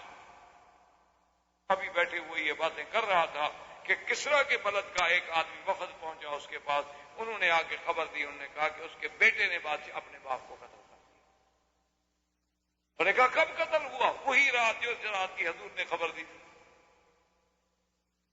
تو جب اس نے دیکھا کہ بھائی حضور مدینے میں بیٹھے ہوئے ہیں، کسریٰ وہاں قتل ہو رہا ہے، قتل کرنے والا بیٹا ہے، تو کسریٰ کے اپنے دارالخلافہ میں بھی 2 دن کے بعد لوگوں کو پتا چلا ہے، محمد عربی کو اسی رات کیسے پتا چل گیا؟ اس نے کہا اپنے وفد سے سن لو اشہد ان لا الہ الا اللہ واشہد ان محمد رسول اللہ، اللہ کا نبی ہے، میں نے کلمہ پڑھ لیا، ختم، میں مسلمان ہوں، میں نبی سے مقابلہ نہیں کر سکتا۔ اور اپنی قوم کو بلایا اور کہا کہ دیکھو میں مسلمان ہو گیا ہوں، مسلمان ہونا ہے ہو جاؤ، نہیں ہونا ہے تمہاری مرضی۔ اس کی قوم کے بازان کے قبیلے کے اکثر لوگ جو تھے وہ بھی اسلام میں آ گئے، اور یہ تو اسلام کی ایک عظیم فتح تھی کہ یمن کے ایک حصے کا بادشاہ مسلمان ہو گیا، ادھر نجاشی مسلمان ہو گیا، اور ہرقل چاہے اسلام نہ لے آیا دل سے، لیکن ظاہراً تو اس نے ایسی باتیں کی نا جس سے اسلام کا روب پڑ گیا۔ تو اب عمرو بن العاص جو تھے وہ جا کے ملے عبد سے، اور انہوں نے اس کو کہا کہ دیکھو اس طرح میں آیا ہوں اسلام کو۔ وہ جناب بڑا غصے میں آ گیا، میں نہیں جانتا۔ انہوں نے کہا دیکھو عبد ٹھنڈے دل سے غور کرو، اسلم بازان، بازان اسلام لا چکا، اب بازان کے پیچھے تو کسریٰ ہے، انہوں نے کہا وہ مر گیا۔ اچھا، اور اس نے کہا اسلم النجاشی، نجاشی حبشے کا بادشاہ بھی مسلمان ہو گیا۔ نجاشی حبشے کا بادشاہ، انہوں نے کہا اور سنو اسلم ملک و بحرین، بحرین جو ہمارے قریب جو ہے نا وہ بادشاہ بھی مسلمان ہو گیا۔ اس نے بھی کلمہ پڑھ لیا ہے. سوچو، غور کرو، اتنے بادشاہوں سے لڑو گے تم؟ اب ایک بات اس نے کہا اچھا مجھے غور کرنے دو، میں جعفر سے بھی بات. اس نے کہا تمہاری مرضی. اس نے جا کر جعفر سے بات کی. جعفر نے کہا اچھا اس آدمی کو بلاؤ جو خط لایا ہے. عمرو بن العاص کو بلایا. عمرو بن العاص نے پھر اسلام کے محاسن، حضور صلی اللہ علیہ وسلم کے معجزات اور حضور صلی اللہ علیہ وسلم کا ہرقل کے پاس آدمی بھیجنا، ہرقل کا جواب دینا، یہ ساری باتیں جب پیش کی تو انہوں نے کہا اچھا دیکھو تم گواہ ہو جو ہم دونوں بھی کلمہ. عبد اور جعفر جو تھے یہ دونوں بھی مسلمان. اللہ تبارک و تعالی نے ان کو بھی اسلام نصیب. اسی طرح حضور صلی اللہ علیہ وسلم نے اپنا خط بھیجا بقوقس کے پاس. یہ بھی روم کے ایک علاقے کا بڑا تھا. بقوقس کو جب حضور صلی اللہ علیہ وسلم کو خط ملا اس نے خط پڑھا اور اس کے بعد اس نے اپنے علماء سے رجوع کیا. ساری تسلی کرنے کے بعد اس نے بھی آ کر اپنے شاہی عدالت میں جہاں بیٹھتے تھے وہاں اپنے ایوان میں بیٹھ کے اس نے کہا کہ دیکھو لوگوں، مجھے تحقیق ہو چکی ہے وہ اللہ کے سچے نبی ہیں، میں بھی کلمہ پڑھتا ہوں اشہد ان لا الہ الا اللہ واشہد ان محمد رسول. اب ہر طرف سے اسلام اسلام. لیکن فتح مبین ہے حدیبیہ کے نہیں. اس وقت تو کسی کو سمجھ نہیں آ رہی تھی نا کہ ہم تو بزدل بن کے سلو کر رہے ہیں. لیکن اللہ نے فرمایا انا فتحنا لک فتحا مبینا لیغفر لک اللہ ما تقدم من ذنبک وما تأخر ویتم نعمته علیک ویہدیک صراطا مستقیما وینصرک اللہ نصرا عزیزا. اب جب آپ سورت فتح پڑھیں تو پھر ان واقعات کو ذہن میں رکھیں، پھر دیکھیں قرآن کیسے سمجھ آتا ہے، پھر دیکھیں کہ قرآن کیسے سینے میں اترتا ہے. ایسے تو آدمی پڑھ کے چلا جاتا ہے فتح ہم نے فتح دی، آپ کو فتح دی اتر گیا. کیا فتح دی بھی؟ اب دیکھیں اس فتح مبین کے اثرات، حدیبیہ کی صلح کے اثرات، ماوراء حدیبیہ کی صلح کے اثرات کہ ہر طرف سے اسلام اسلام اسلام. اور مقوقس نے پھر حضور صلی اللہ علیہ وسلم کی خدمت میں دو کنیزیں جو اعلیٰ خاندان سے تعلق رکھتی تھیں اور قبط کے معروف خاندانوں سے، اور ایک بغلہ کہتے ہیں خچر، اور قیمتی ہدایا اور سونے چاندی کے دینار حضور کے پاس ہدیہ بھیجے. یہ وہی بی بی ہے ماریا قبطیہ جس کے ساتھ پھر حضور صلی اللہ علیہ وسلم نے شادی کی اور اپنی بیوی بنایا. اور یہ وہی ماریا قبطیہ ہے جس کے بدن سے اللہ نے حضور کو بیٹا حضرت ابراہیم. تو اب حضور صلی اللہ علیہ وآلہ وصحبہ وسلم ان احوال میں کہ جب آپ نے خطوط بھیجے اور اس کے ساتھ بعض قبائل اور بعض لوگ ایسے بھی تھے کہ جنہوں نے ابھی تک اسلام قبول نہیں کیا تھا، اور ان دنوں میں وہ جو عیینۃ بن حصن آپ جس کے بارے میں پڑھ چکے ہیں، احمق المطاع بنی غطفان کا قبیلے کا سردار، اور اسی طرح بنی مرہ کا سردار حارث، ان دونوں نے جب بات سنی تو حارث نے کہا کہ عیینہ اب تو ہرقل بھی ڈر گیا، اب تو کسریٰ بھی مر گیا، اب بہتر ہے کہ ہم مسلمان ہو جائیں، مسلمان کے ساتھ مل کے کچھ پیدا اٹھا لیں. انہوں نے کہا اچھا بات تو نہیں کہتے. اب دونوں ابھی مسلمان ہونے کے لیے نکلے تو ایک آدمی جا رہا تھا ہزارہ، وہ عمرہ کرنے کے لیے جا رہا تھا، وہ بھی کافر تھا. اس نے کہا کہاں جا رہے ہو؟ کہا مسلمان. جلدی نہ کرو، مسلمان نہ ہو، میں جا رہا ہوں عمرے پہ، مجھے مکے میں جا کے ذرا پتہ کرنے دو کہ قریش کا حال کیا ہے. اگر تو قریش بھی ڈھیلے پڑ گئے، ہمارے قریب ہیں قریش، روم فارس ہمارے قریب نہیں ہے، اگر تو قریش بھی کمزور ہو گئے ہیں تو واپسی پہ میں آگے بتاؤں گا، پھر مسلمان ہو جائے. اور اگر قریش ڈٹے ہوئے ہیں نا تو پھر ہمیں ابھی پاؤں پہ رہنا چاہیے. بات ہے کہ خالد جیسا عقل والا آدمی، خالد جیسا ذہین آدمی، ابھی تک اس کو اسلام کی حقانیت معلوم نہیں ہو سکی، سمجھ نہیں آ سکی کہ اسلام ایک سچا مذہب ہے. واللہ لو جاء عندنا لنکرمنہ ولنقدمنہ، کاش وہ ہمارے پاس آتا، اسلام لے کے آتا، ہم اس کی عزت بھی کرتے اور ہم اس کو اپنے آگے رکھتے. دل میں اللہ نے بات ڈال دی. ابا نے خط لکھا خالد کو کہ خالد اس طرح حضور نے باتیں کی تھیں, اب تمہاری مرضی, تم خود سوچو. لیکن دیکھو کافر ہے, حضور نے جو بات کی تھی وہ پہنچائی خالد. اسی اسنا میں عمرو بن العاص مکے میں آئے, ان کی ملاقات خالد بن ولید سے ہو گئی. انہوں نے بتلایا کہ اللہ کے بندے وہ تو عبد بھی مسلمان ہو گیا, جعفر بھی مسلمان ہو گیا, بحرین بھی مسلمان ہو گیا, کیا سوچ رہے ہو؟ کیوں اپنے آپ کو اسلام کے پیچھے چھوڑ رہے ہو؟ اسلام ایک سچا مذہب ہے جو غالب آتا ہے. خالد نے کہا کہ اچھا, تو خالد بن ولید بھی مسلمان ہو گئے, عثمان بن طلحہ بھی مسلمان ہو گئے. ان دونوں کا اسلام عمرو بن العاص ذریعہ بنے. اور یہ تینوں جب آئے اور حضور صلی اللہ علیہ وسلم کے مدینہ منورہ میں داخل, فکبر رسول, حضور فرمایا اللہ اکبر. حضور نے فرمایا دخل شباب فی الاسلام, کیا جوان اسلام میں آئے ہیں, تینوں شباب تھے. اور پھر خالد ولید تو وہ آدمی ہیں کہ پورے عرب کی تاریخ میں یعنی حضور صلی اللہ علیہ وسلم کے قرن میں صرف دو آدمی تھے, ایک خالد بن ولید اور ایک زبیر بن العوام, جو دونوں تلواروں دونوں ہاتھ سے لڑتے تھے. ورنہ آج تک کوئی بہادر ایسا نہیں ہوا جو دو ہاتھ سے لڑے. ہمیشہ تلوار ایک ہاتھ سے چلائی جاتی ہے, دوسرے میں ترس پکڑتے ہیں, ڈھال پکڑتے ہیں, گھوڑے کو پکڑتے ہیں اور ایک ہاتھ سے تلوار چلاتے ہیں. لیکن یہ دونوں ایسے بہادر تھے کہ دونوں ہاتھ سے تلوار چلاتے تھے اور گھوڑے کو اپنے ٹانگوں سے قابو رکھتے. اور ماشاءاللہ قد اتنا بڑا تھا کہ گھوڑے سے بھی پاؤں زمین پہ لگ جاتا. طویل قامت دار, اور اتنی ہیبت ہوتی تھی کہ دشمن سامنے کھڑا نہیں.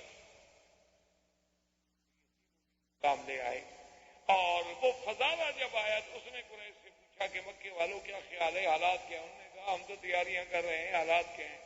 ہم نے تو صلح حدیبیہ کا ایک بہانہ بنایا کہ کچھ ہمیں تیار ہونے کا موقع مل جائے.